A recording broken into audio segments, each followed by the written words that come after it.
She was 18 years old when she seemingly disappeared into thin air. There's been no sign of Brookelyn Farthing since a party at a home in Berea. Brookelyn Farthing, who hasn't been seen since 2013. 18-year-old Brookelyn Farthing disappeared without a trace. The Brookelyn Farthing's disappearance. Years-old question, still without an answer. Where is Brookelyn Farthing?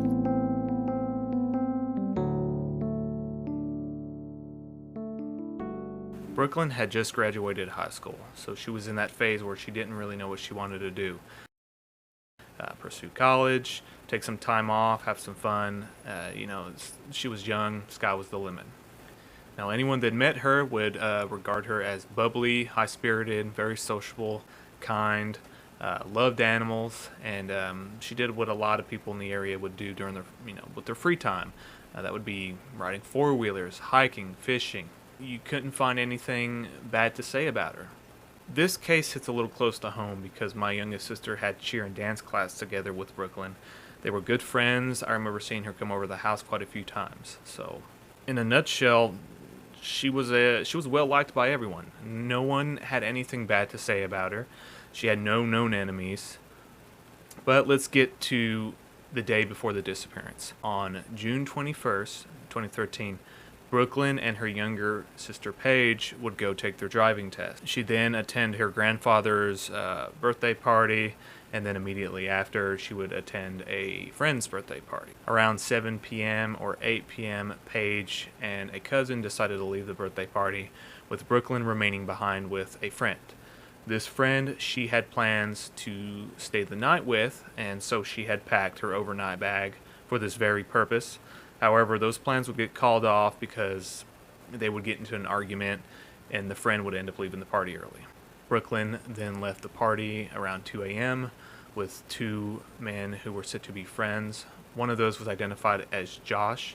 You can get his full name online. And the other one would remain unidentified.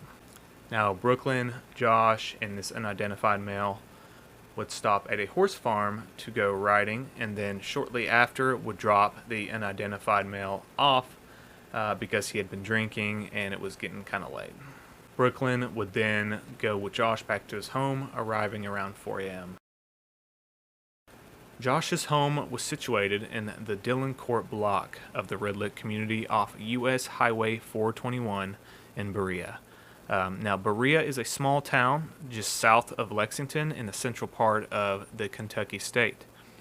This particular neighborhood was somewhat on the edge of city limits and is where the urban neighborhood would kind of give way to the country backroads.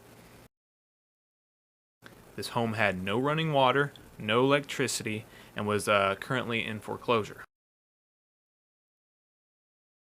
Shortly after arriving at Josh's at 4 a.m., she would call her younger sister Paige, ask her, hey, could my cousin come pick me up? But unfortunately, she wasn't able to because she was intoxicated herself and unable to drive. Now, during this conversation with Brookelyn, Paige would go on to say that Brookelyn seemed fine. She wasn't scared. There was no reason to suspect anything, that she was in danger. She just seemed her normal self. After getting off the phone with Paige, Brookelyn contacted her ex-boyfriend Jared and arranged for a ride after he got off work that morning. Not much longer after arranging this ride from the ex-boyfriend to pick her up, she would send 3 panicked texts. They would say, "Can you hurry? Please hurry, and I'm scared." Now, clearly, whatever situation she was now in had devolved into a dangerous one where she felt the need to get out of there as soon as possible. Suspiciously enough, after sending these texts, another one, presumably the last text to come from her phone, would say, "Never mind, I'm going to a party in Rockcastle County." Just out of the blue. When the ex-boyfriend would reply back to Brookelyn's final text asking who she with, she never responded. Now, family, friends, and investigators are operating under the assumption, and rightly so, that this final text did not come from Brookelyn. It more than likely came from her abductor or whoever had their hands on her phone whenever they took her.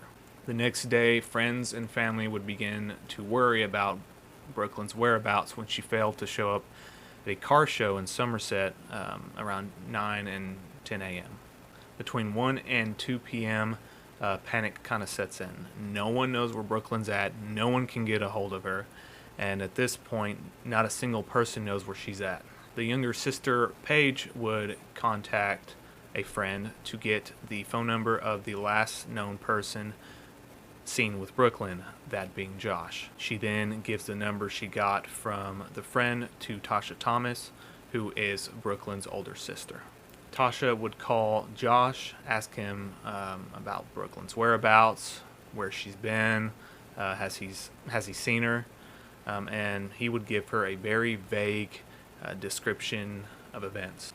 Now, according to Josh, he did not feel comfortable being there whenever Jared would come to pick Brooklyn up, presumably because of their previous relationship.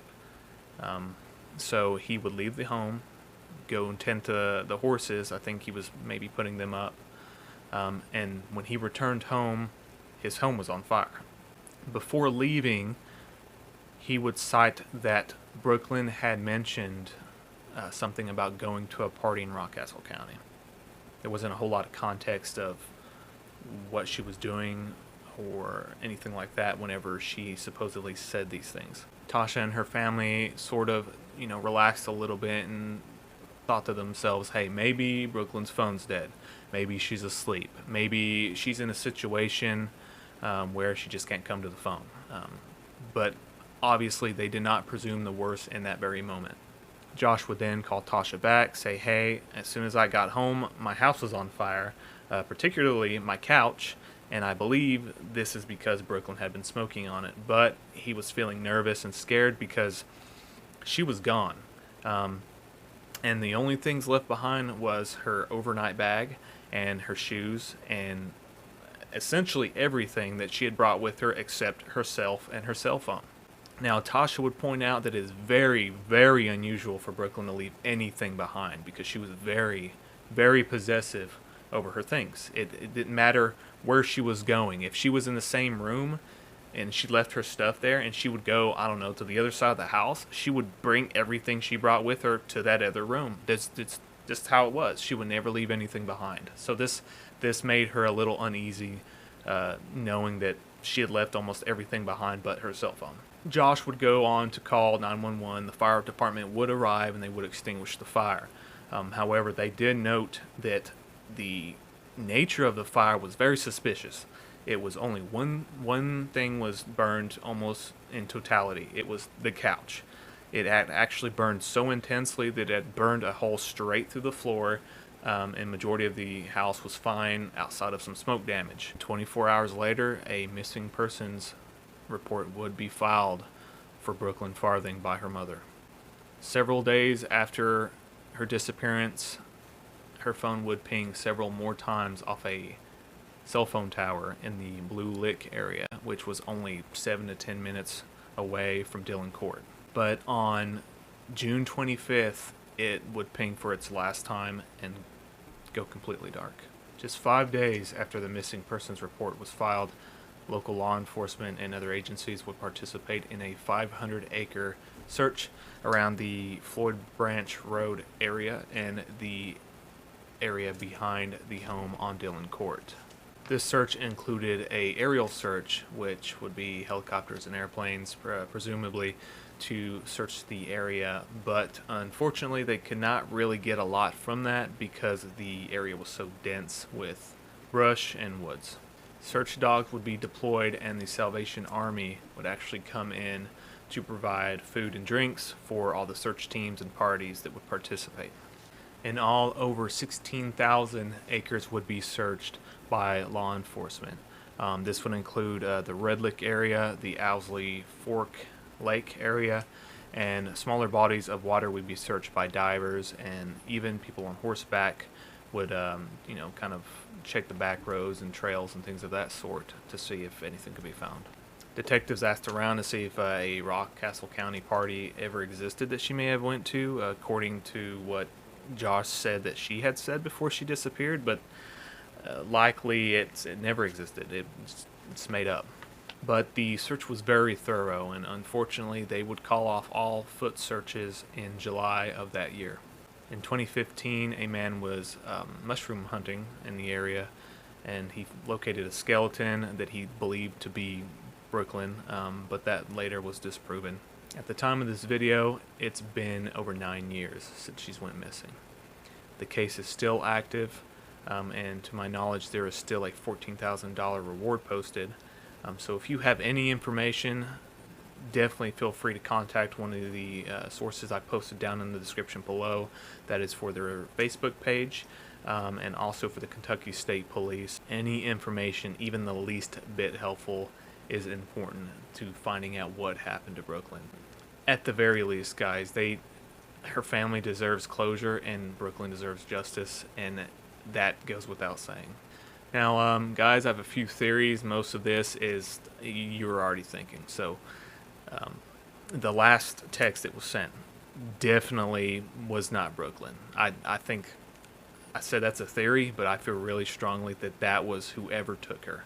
That just doesn't make sense. That why would you be terrified for your life and then suddenly be like, oh, it's fine, I'm going to another party at 6:30 in the morning? No, that's ridiculous. And I think the couch is the smoking gun. I think whatever happened to Brooklyn, any evidence was on that couch, and that is why it was destroyed. I can't say for sure who did it, but I think we all have our opinions on that.